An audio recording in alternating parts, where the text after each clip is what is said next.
Hello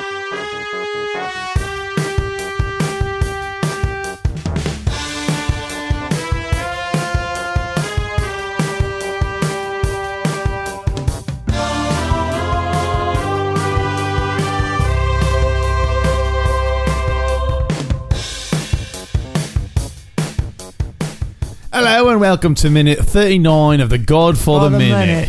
My name is Alex Robinson. And I'm Bloody Don Corleone. You think it'd be different if the Corleones were British instead of Italian? Oh, yeah. You think so? Oh, yeah. They'd be exporting tea instead of olive oil. Yes. Yeah. I don't know if their criminal enterprise would be any different. What do you think? I think they would be repressing Americans' right to vote. That's what I think, like, no taxation without representation and all that stuff like that. Well, you came to this country expecting to have the laws respected, having your voice represented in Congress. But being taxed and not having a voice is not justice.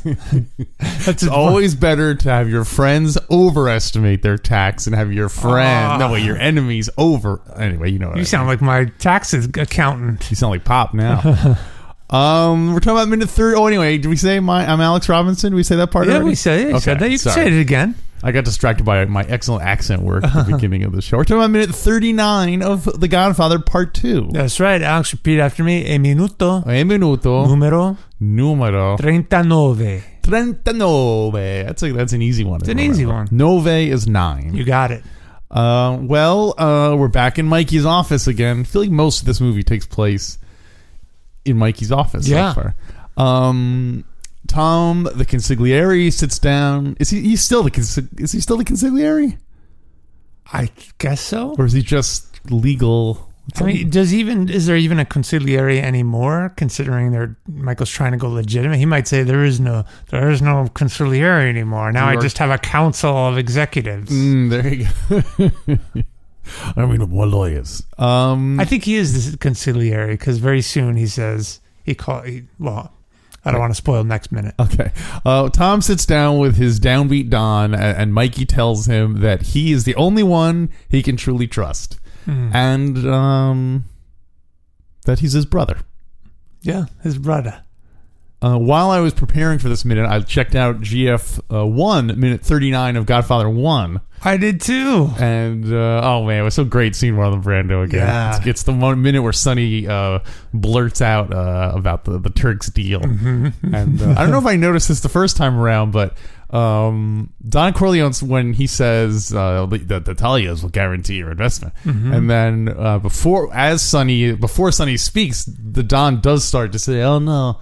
I don't like. He does start to refuse the Turks offer, and then when Sonny jumps in, so it's a great minute. And Don Corleone's great line at the beginning of that minute was, "It makes no difference to me how a man makes a living, but your business is a little dangerous." It's great. Yeah. Well, so I have a question. Yeah, we're so desperate. We're talking about Godfather 1, minute 39. Well, I have something even more desperate to talk about. Okay. Which is, and could be very personal. It's just business, though. Don't take it personal. All right. Robert Duvall's hair. Mm-hmm.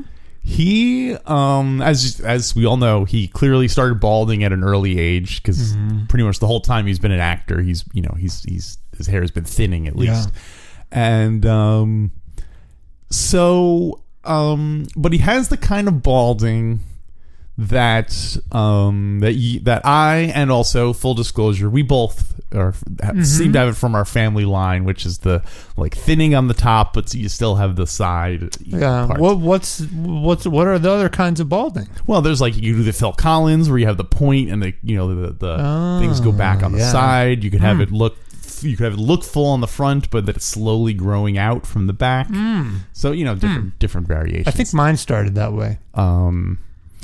So the question is, what do you do when you have hair like that? Because if you look at Tom's hair here, Oh my gosh, you are desperate. No, I'm just. You mean what does Tom do about it, or what do men in general? What is the best? What is the best look if you have that thinning hair cut? In 1960 as a lawyer? At any point, because Tom's clearly of the mind of like if I just grew, like I would wear it as if I had a full head of hair. It's just thinner on the top. Yeah. And I think sometimes that you can trick yourself into thinking it looks better than it does because you only see yourself from the front. And you see like that little crop of hair in the front, and you're like, oh, my hair looks thicker than it is. Yeah, it's a good question. I don't know. I'm not a good judge of style. You're asking the wrong dude. That's what I'm trying to say. Because you and I both keep a close cropped hairdo. Although even though in our younger years we both flirted with having longer hair. Yeah. Well, my wife cuts my hair, so I really leave it up to her to cut it to the length that looks good. Does she actually like get scissors and cut it, or does she just take the clippers and go? No, she starts with clippers and she gets scissors, and it takes like 4 or 5 hours. 4 or 5 hours? No, it probably takes about half an hour. She uses really small scissors. Yeah. Sorry, she uses tweezers and plucks out the hairs. That's why it takes so long. Yeah. Ouch. It takes about 30 minutes. But yeah, I personally like a close cut these days because I just hate dealing with hair. Yeah, it's... if I never had to get my hair cut, it would be a better world. If I never had to shave, it would be a better world. If I never had to pick out clothing, Alex, it would be a better world. Have you thought about doing the kind of thing where you just wear the same outfit? Not literally the same clothes, but you pick out one outfit and you're like, that's it. I'm going to wear that all the time. Einstein style. Yeah, Einstein style. Was it Einstein or Thomas Edison? Well, I feel like back then the only thing people had were like sepia suits. Yeah. They actually had they had a wide variety of costumes and suits and stuff. Just we only see the black and white pictures. Yeah, like brown and white, not even black and white. Sepia. E equals MC. I'll wear the sepia suit today. He was on the verge of it. Or no, it would be, I think I've done it. E equals MC. No, not that, not the red suit, the blue suit. That was the original Einstein who didn't figure it out because he was always had to divert brain power to dumb decisions. Never his mind on his work. He was always a like a fashion Alex, clip. I even went this far. What? At one point, I said that if I could choose to not even eat or just take a pill and not have to take the time to eat and do all that, I would do it. I would give up the experience of eating to get that time back. What are you doing in your time that you are like, I want to streamline everything like as possible? I mean, in a way it makes sense because Einstein's Einstein. Like, the more horsepower you can do to his brain, like, it's better for everyone, I guess. What are you trying to say? What are you saying? Maybe I'm an Einstein, but I haven't been able to reveal it because I'm too busy eating and brushing and shaving, eating, pooping, and all the dancing, singing. So if you could just eat, like, now we're getting to who's the real Andy Robinson. Is the real Andy Robinson?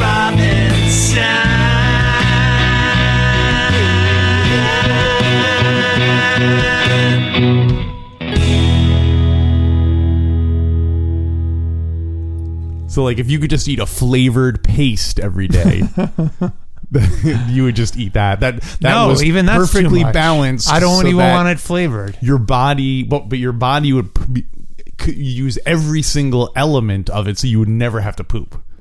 Oh, now you're talking about streamlining it. Yeah, yes. It's the perfect food where there's no part of it that is waste. It's entirely I love it. Consumed by the body. Is that possible? I know it's not developed now, but is it truly possible to eat just enough to not defecate? That's you know what? We'll ask. We'll answer. Talk about garbage pail kids. So this is the first real Tom scene we get in the movie. Yeah, let's get back to Tom's hair. Okay, I feel like we need some closure on that. Yes. I can't answer the question. Good. Well, I'm glad we wrapped it up, though. But I want to put the button on that. But I do want to point out that Tom is in his nightgown, right? His robe. Yeah. He's clearly sleeping through the whole machine gun attack and the dogs. Or he wants you to think he was sleeping. Yeah. I was sleeping, not now, but maybe 15 minutes from now.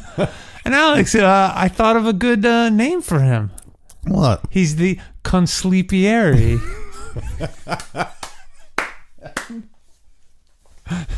I like That's it. what Michael should say to him in the scene to bust his chops. Tom, we're here, we're all awake, trying to figure out who tried to kill us, and look at you, the Consigliere. Everyone all laughs. Nice one, boss. Well, Mikey, why do you hurt me like that? Doesn't he say that in another scene? I think later on when he says the thing about his mistress in mistress, Las yeah. Vegas, you know, Mm-hmm. I never. Tom, you're out. What do you mean, Mikey? No, I mean you're knocked out asleep. We tried to wake you. We fired a machine gun off right next to your face. You're the Comatose Consigliere. You're actually not balding. We took a razor to your hair when you were sleeping. You didn't even wake up. We were doing that for 40 years. So, here's a what if for. Well, okay, wait, no, I'll say this for later on. Okay. It's a what if about this minute, but Right. So Tom comes in. Tom comes in, and Mikey has a heart to heart with him. he says he knows in the past he's kept secrets from him, and he's in the past that has hurt. Tom has been hurt by that. We saw that in GF1 when he's like, maybe I can help. I guess that was in this scene. In this scene too, in this movie we did see him try to help, and Tom being like, Tom only handles certain unimportant family business areas of the family, notaries, things like that. Yeah, like the bar mitzvahs, the order list in the lobby. He gets takeout for us. You need someone to pick up somebody at the airport. Send Tom to the airport to pick someone up. Send Tom to take care of this notary. I want respect. Send Tom to kill some movie producer's horse. Send Tom to... Who do you think is the most satisfied with their position in the Corleone organization? Who's still alive? Well, at Or any given time? point in the movie, who is the most like, you know what? I'm exactly happy where I am. Wow. Great question. Or is that not is the gangster's lifestyle such where you can never have that feeling because you always have to be not just aware of other rival gangsters, but you have to be Yeah. aware of guys from the bottom who Yeah. want your job. Yeah, my best guess would be Don Vito, original Don Vito Corleone. But even then, he didn't want. Like, I didn't want this for you, Michael. I wanted you to be the governor. So like he was probably content with his position, but even he was not satisfied with the work he had done. I don't know. Is anyone? Is anyone really happy? No, I mean, Paulie's trying to make moves. Everybody's, maybe Clemenza. Clemenza probably had opportunities to defect and betray, but Although he did want to leave once Mikey took over. yeah, that's true. Yeah, maybe when he had his heart attack, that's when he realized, I was happy all along. It's the little things in life, like the cannolis.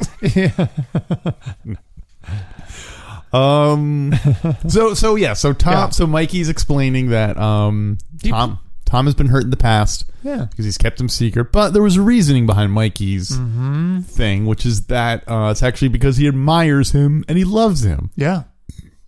And I thought that was a strange rationalization for it. It's kind of business. Like, he's sitting down to talk business, but it's very personal. Yeah. He's definitely crossing the streams. Well, I did a little bit of research because this part of the movie and beyond The relationship between confused Tom me. and Mikey. Mikey, how does Mikey figure out who's trying to kill him, who's betraying him, what is Mikey thinking this whole time? So I did a little bit of Dick Tracy. Sorry, Sherlock Holmes. We talked about this about 2 years ago. And do we... I'm wondering, is it this minute or next minute do we talk about why Mikey has kept Tom out of the loop? What do you think? Well, he says it's because I admire you and I love you. Well, that's not the real... I mean, yes, that's true, but there's a very calculated business reason that I learned, and it was a real breakthrough for me. Like, oh, of course that's why he cut Tom out. Well, now I'm so tempted to find out why, but I don't want to steal from our future minute.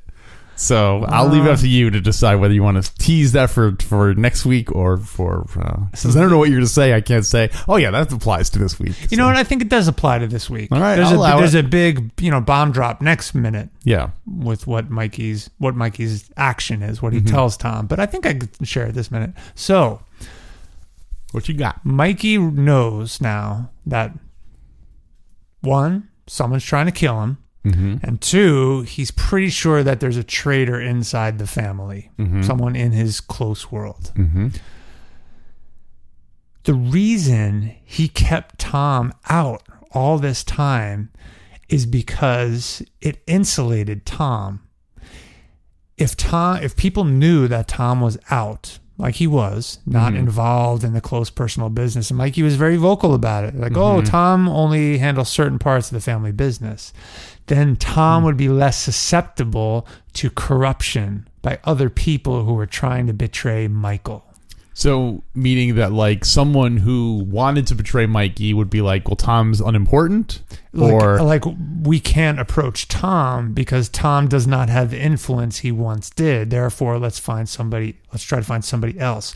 Therefore, Mikey would always know he could trust Tom.